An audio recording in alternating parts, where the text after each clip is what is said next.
So welcome here, everyone. Welcome to the challenge day 3. And I'm going to do a quick review of what we've done so far. On day 1, we did the Mesquite Magic Smoothie.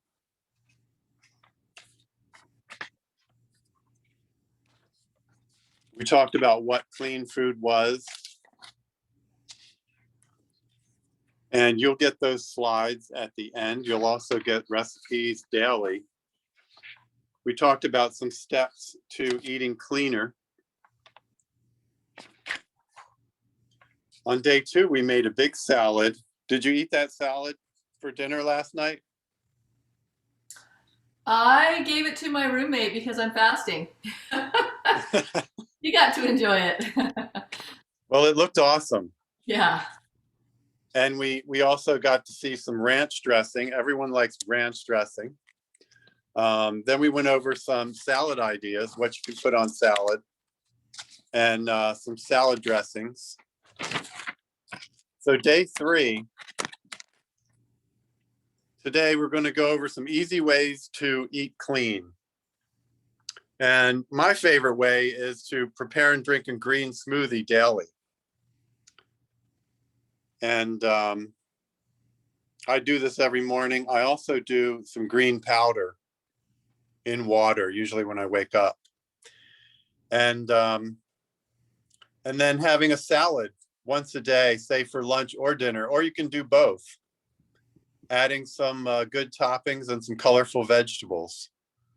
But, you know, getting a dressing that you like, the dressing can really make eating salad so much funner. And you can even try a salad for breakfast. Although Elaina said she's not going to be doing that. You never know. I might blend it someday. You can blend it. Yeah, that could be your green smoothie. Yeah, I can't imagine. Can you imagine trying to eat a plate of raw broccoli first thing in the morning? Ew, no. Yuck.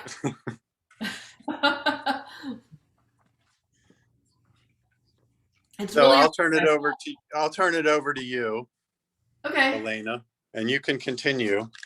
All right. So we just need to stop the screen share.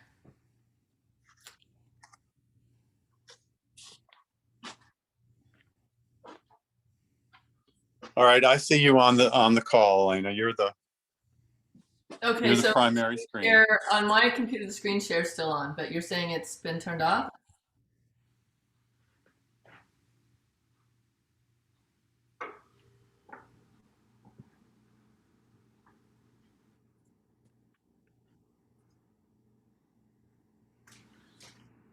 Okay.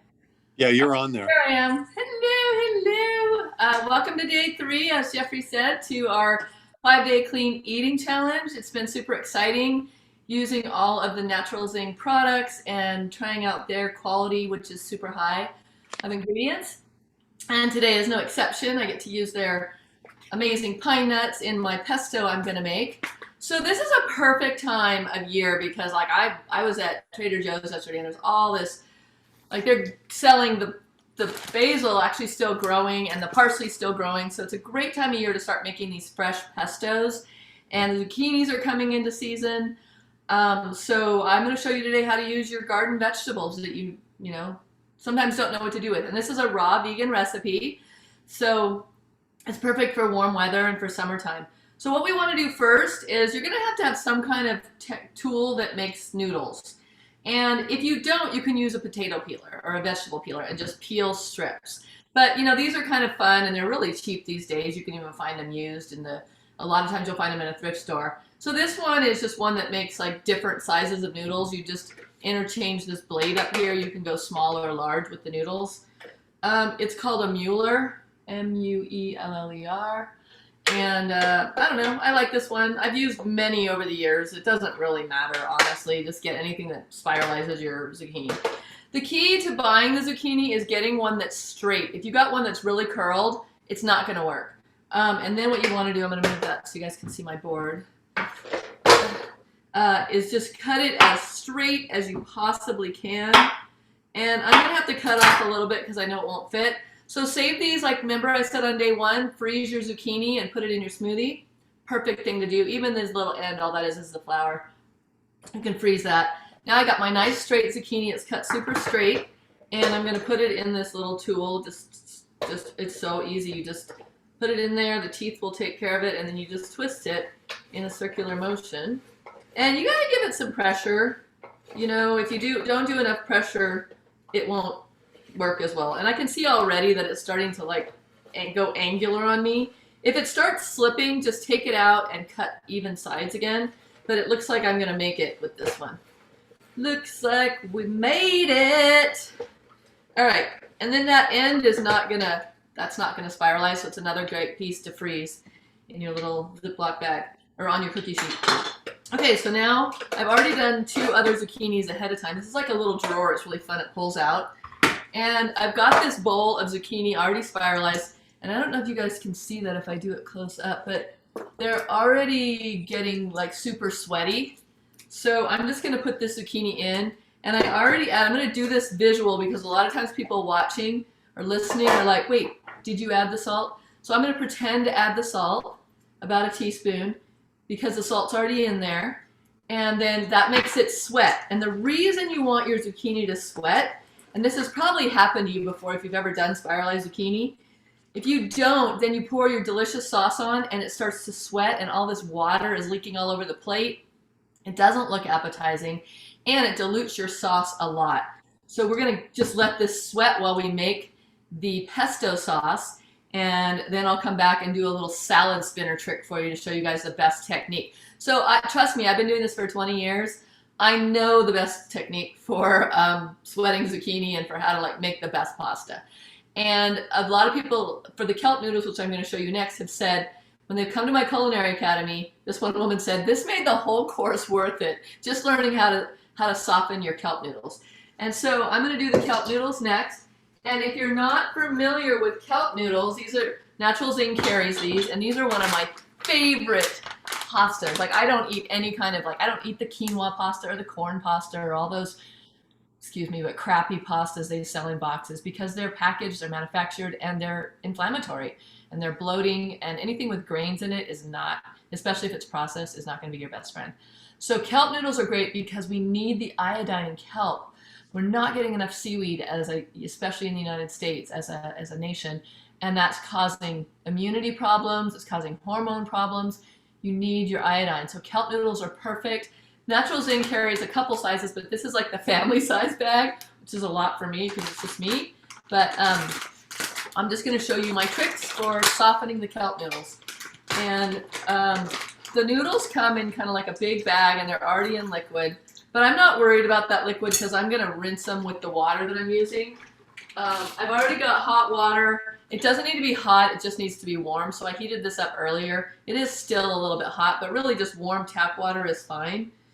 And then you're going to pour this water over your noodles. Don't make it too hot because what will happen is it'll probably like melt the noodles and they'll get too gummy. So this is a really big bag of it, so I'm going to use a little extra. But just cover the noodles with hot or with warm water. And then this is the trick. So watch closely, watch carefully. I've got baking soda, just household baking soda. Did you guys know that baking soda is super alkalizing?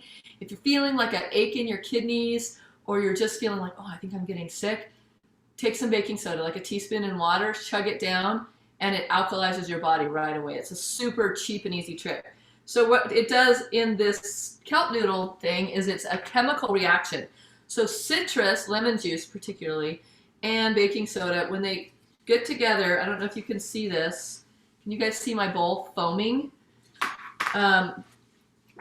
It's so hot because I should have let it cool down a little bit more, but I'm going to use a spoon because it's too hot. But I'm just going to let this sit for like no longer than 5 minutes. If you go longer than 5 minutes, then the noodles will start to, like I said, they're going to start to get gummy and melty. But what will happen, and I'll show you in a minute, is that the noodles will start, and you can see already, they go from crunchy, like if you've ever eaten just a plain kelp noodle out of the bag, it's crunchy, and I don't love that. Like for pasta, I want it to be soft, like a glass noodle. So the longer it sits, the more silky and smooth it gets. And if I don't feel like the chemical reaction is enough, like if it's not foaming enough, I can always add a little bit more baking soda or a little more lemon. But we're just gonna set this aside and let it do its thing for a few minutes. Trust the process, but also if it's not working, just add more baking soda and lemon. You can't get it wrong because you're gonna rinse it off in the end. You're not eating that baking soda. You're just using it to soften your noodles. Okay, so now let's move on to the fun part, our pesto. We're going to use, so you can use a food processor for this, or if you have one of these, excuse my glue there, my Vitamix cracked, so I'm using Gorilla Glue to keep it together. Never mind that, look at this side. So if you have a Vitamix and you have the wide one, this works like a food processor, so use that, but you can also just use a food processor. I like my pesto to be a little bit chunky, so if you use the tall skinny blender, it might get too liquefied, and I like a little bit of texture in there. So the first ingredient is our basil.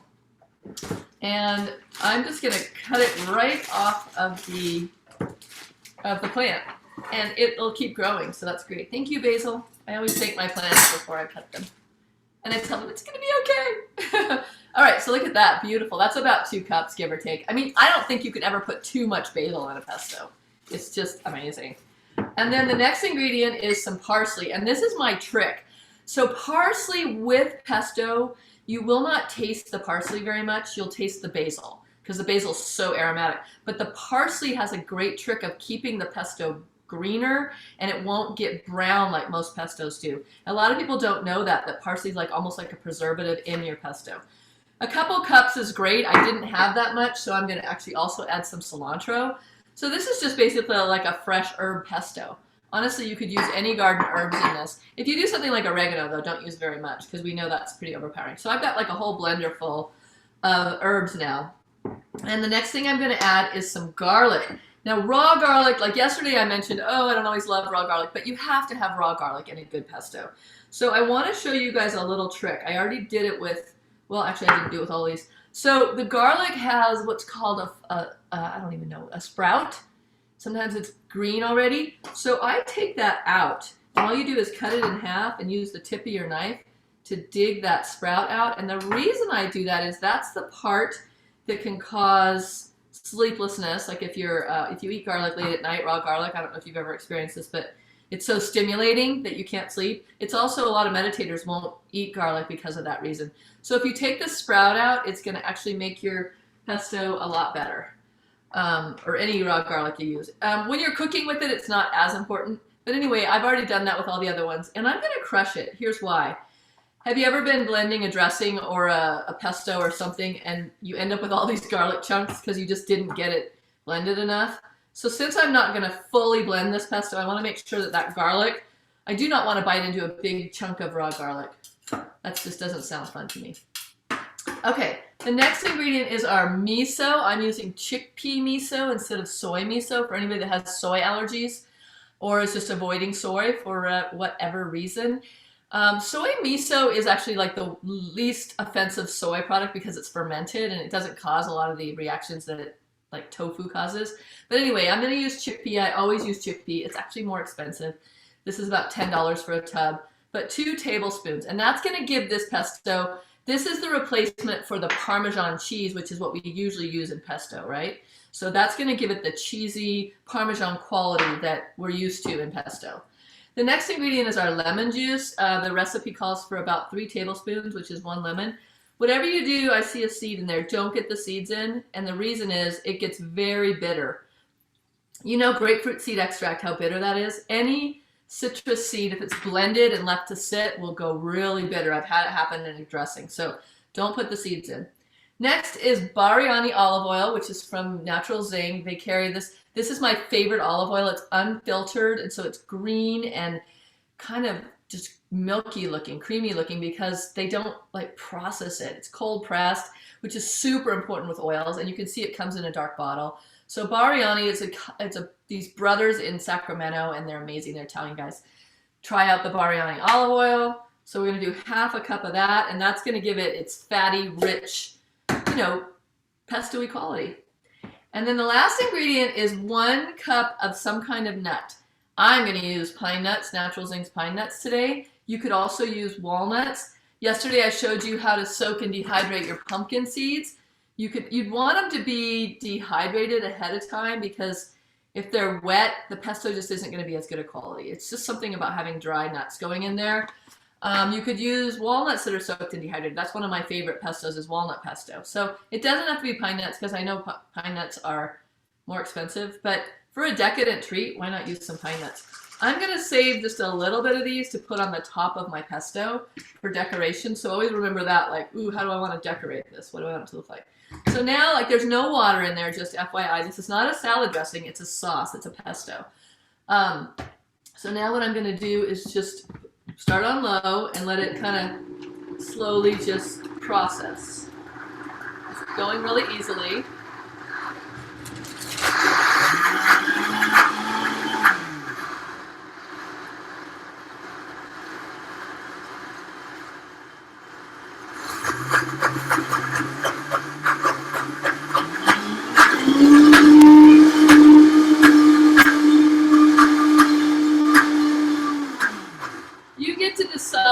How long to blend it. As you saw, I don't know if you noticed, but I kept it on low. For this one, it's more like a food processor. If you go on high, it just starts to do that high-pitched squeal you heard, like, nee. You want it low, and it's looking really good. It's kind of chunky. So for me, I like the chunks of pine nuts in there. I think it's more interesting. But you do what you want. If you want it to be a completely liquefied sauce, that's fine too. I'm going to set this aside for a minute, and we're going to go ahead and go back to our noodles. So now I'm going to look at these zucchini noodles, and they look like they've gotten all their water sweated out. They're super. I don't know if you can see that, but there's a lot of water in the bottom. So my trick, if you don't have a salad spinner, you can just use like a dish towel, like a tea towel, something absorbable. But my trick is to use a salad spinner to get all that sweat off the zucchini.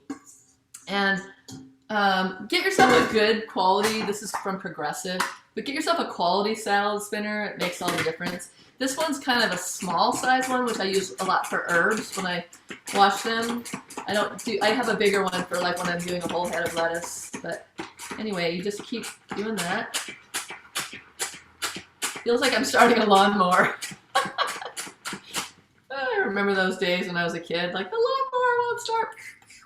But now I have an electric one. All right, so look at all that liquid. That would have been sweated out into your pasta. No good. Like your plate would just be literally oozing water.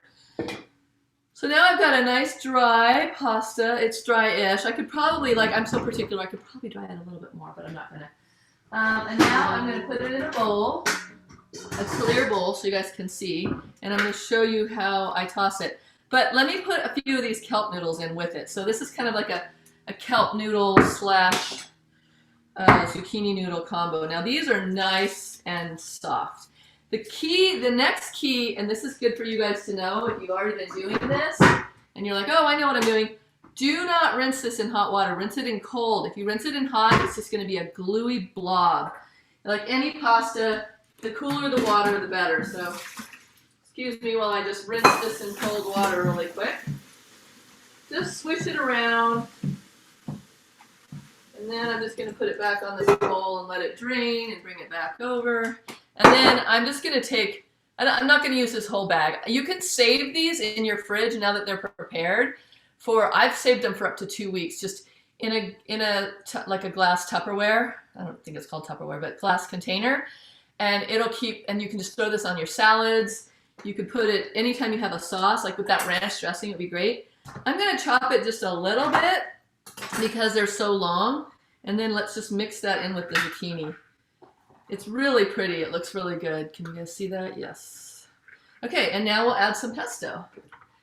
And I'm just going to eyeball it, probably like a half a cup. You don't want to do too much because it is quite salty. Oh, actually, I did forget that ingredient. So your recipe calls, for those of you guys on Facebook Live that don't have the recipe in front of you, 1.5 teaspoons of this pink salt, which is right here, the Himalayan pink salt crystals. I did forget to add that into the pesto, so I'll do that in a minute. But don't forget to add your salt. But I don't want to do too much pesto because it is quite rich. Like you saw all that olive oil, pine nuts, and salt going in. So you don't want to overpower it. But then again, just like I did yesterday with the big salad, I like to use a big bowl.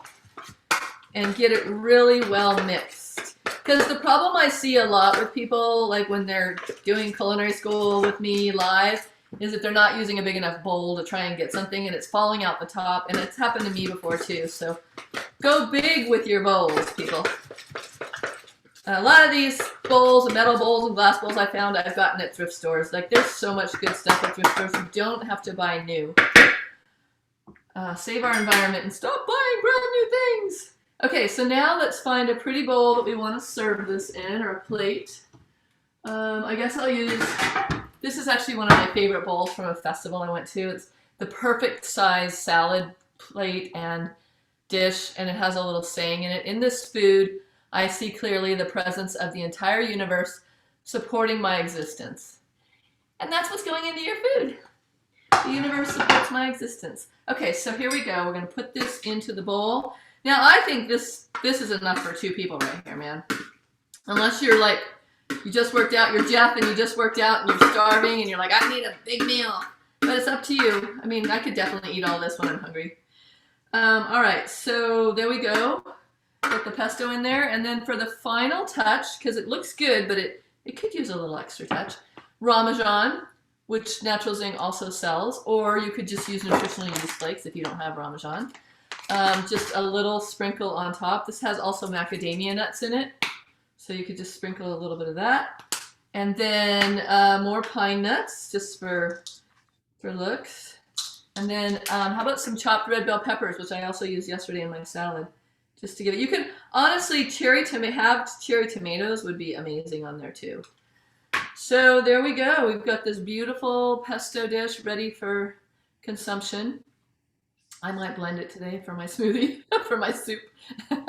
So what do you guys think? Jeff, anything you would add to this? That looks awesome. Did you use any hemp seeds in that? I didn't. The recipe called for hemp seeds, but I decided to go with the pine nuts because I had a bag from you guys. And why not? But yeah, you could use hemp seeds as well. Traditional pesto has like Parmesan cheese or Romano. So I think the miso gives it that kind of cheesy flavor.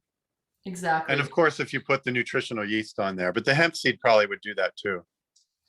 Yeah, hemp seeds you could sprinkle on the top. And even I was thinking yesterday, you mentioned, or Helen mentioned, putting protein powder, hemp protein into your salad, on your salad. You could probably sprinkle some hemp protein powder on top of this, and that would probably be really good too.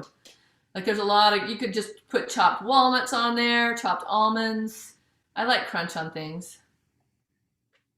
Yeah. Oh, I have a friend that does protein powders on steamed vegetables too. If they make steamed vegetables, and I mean, so that goes along with the salad. I meant to mention that yesterday. Oh yeah, like a steamed broccoli and cauliflower and things on top. That would be great.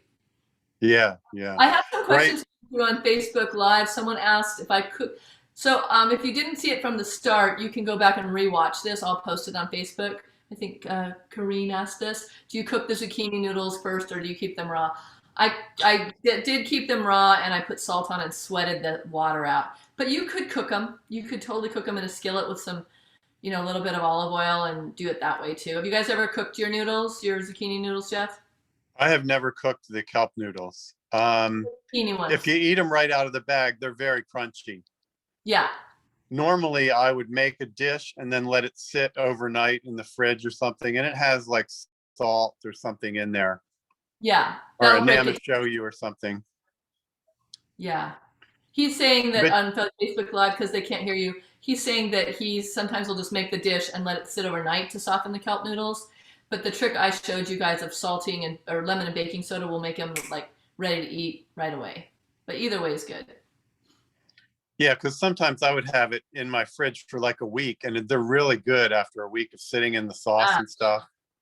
Definitely. Definitely good after a week of sitting. This one will last, just so, since we're talking about it, this will last for probably, since I already did the sauce and everything on it, probably good for 2 days. But the fresher the better, honestly, with this particular dish because of the zucchini. But I've been known to eat raw zucchini pasta like 2 or 3 days later. Another comment, yeah, when you blend a sauce in the high-powered blender, you have to be careful, because if you can't do it like smoothie. It'll just turn into air. Even like a salsa or a pesto, it'll get all foamy. It'll get foamy and it'll go brown faster. Oh, and I did have one more trick with the pesto, which is once you put it in your glass jar, you can coat it with a little layer of olive oil to keep it from turning brown. That's a really good trick. And just store it in like a mason jar, like something like this. And then on the top, put a little bit of olive oil. Yeah, the basil will oxidize when it gets in touch with air, turn black or brown. Yeah. Yeah. I like your zucchini noodle maker. I haven't seen one that stands up like that, and I like the container that catches the noodles. Yeah, right? Yeah, they keep coming out with new versions of these zucchini spiralizers. Thank God for the keto community because, you know, with the raw foodists, there wasn't enough of us to keep these guys in business. But now that all the keto people are like eating zucchini pasta instead of regular noodles, there's all these creations of them coming out. Even Cuisinart has one now. Yeah, yeah, and I see that in stores too. You can get them pre-made. Oh yeah, like I know Whole Foods, you can just buy them like pre-made zucchini noodles with a little cellophane on them. Yeah, so I've done that before when I've been traveling, which is great. Yeah, lots. There's other vegetables too. I think I see sweet potato sometimes. Yeah. Yeah. And that's the other thing. You could do any vegetable for this, but we like zucchini because, or summer squash, because of the softness and the texture is more like real pasta. Whereas like carrots are going to be, or beets are going to be a lot more chewy. That's why I salt them too, but I really prefer the zucchini over anything else. Well, I wish I was there with you so I could eat some of that right now. It does smell really good. I can smell this garlic aroma coming off and the basil. It's lunchtime. Yeah. So tomorrow, just to give you guys a heads up, tomorrow I'm teaching a really quick raw granola, and it's like keto, so it's low. When I say keto for plant-based, it just means it's low carb. There's not like a ton of dates or things like that in it. So tomorrow is a quick and easy granola that you can keep in your cupboard or travel with and eat anytime with almond milk that I showed you on day one. So if you didn't get to see day one, go back and watch that. I'm going to be posting that on my YouTube channel as well, and we got it posted on Facebook. We're going to post it in all of our locations. So thank you so much, Elaina. And let me just review the 2 top tips for easy ways to eat clean. One would be a green smoothie in the morning, or a green smoothie anytime for any meal. Yeah. And another one would be a salad, 1 or 2 salads during the day. I have a few administrative things to go over. So thanks a lot. If you are not getting the emails, please check your promotions area if you're on Gmail, or check your junk mail because sometimes things fall there. So make sure you move it into the main area. Also, a reminder that Natural Zing has a 10% off coupon for everyone who is in the challenge, and then you can save 10%. That is NZ Challenge.